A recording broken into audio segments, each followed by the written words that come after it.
அப்படிங்கிற பந்தம் ஒரு ஆகச்சிறந்த அழகான அன்பான பந்தம். ஏன் சொல்றேன்னா, நீங்க யார் யார் பேச்சும் கேட்பாங்க. ஆண்கள் யாரும் சொல்லுவாங்க, மாப்பிள்ளை இப்படிறா, மாப்பிள்ளை அப்படிறா, என்னென்னமோ சொல்லுவாங்க. அதெல்லாம் கேட்போம். சம்மந்தமே இல்லாம ட்ரிங்க்ஸ் பண்ற ஃப்ரெண்டு சொல்றதெல்லாம் கேட்போம். ஆனா வீட்டில் இருக்கிற மனைவி சொல்றதை கேட்க மாட்டோம். ஏன்னா யாருக்குமே அந்த மாதிரியான எண்ணம் இருக்க மாட்டேங்குது. அவன் என்ன சொல்றது, நான் என்ன கேட்கறதுன்னு நினைக்கிறீங்க. நீங்க மட்டும் உங்க மனைவி சொல்றதை கேட்டு பாருங்க.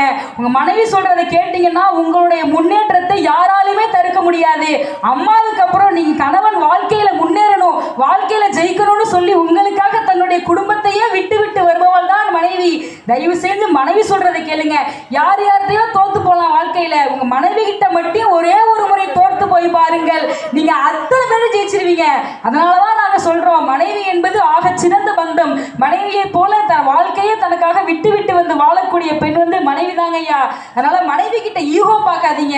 அவதான் உங்களுக்காக தான் வந்திருக்காங்க. அவங்கள்ட்ட விட்டு கொடுத்து போங்க. அவங்களுடைய கனவுகளையும் அவங்களுடைய ஆசைகளையும் கேளுங்க. அவங்களுக்கு தனியா கனவு இருந்திருக்கலாம். அந்த சமுதாய கட்டமைப்பு இத்தனை வளர்ச்சி விட்டதாக இருந்தாலும் கூட பெண்களுக்கான இடத்தை அவங்களுக்கானதை நம்ம கேட்கறது இல்லை. கணவன்மார்கள் பெருசா கேட்கறது இல்லை. அவங்கள்ட்ட போய் இதை செஞ்சு ஈகோ பார்க்காதீங்க. நீங்க மனைவி சொல்றதை மட்டும் கேட்டீங்கன்னா நீங்க தோத்தே போக மாட்டீங்க.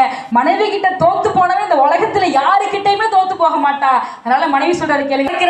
எனவே பெண்களை மதியுங்கள், மனைவியை நேசியுங்கள், மனைவி கிட்ட விட்டு கொடுத்து போங்க, வாழ்க்கையில ஜெயிச்சிருவீங்க அப்படின்னு சொல்லி என்னுடைய உரைக்கு திரையிடுகிறேன். செத்தாலும் வெடித்து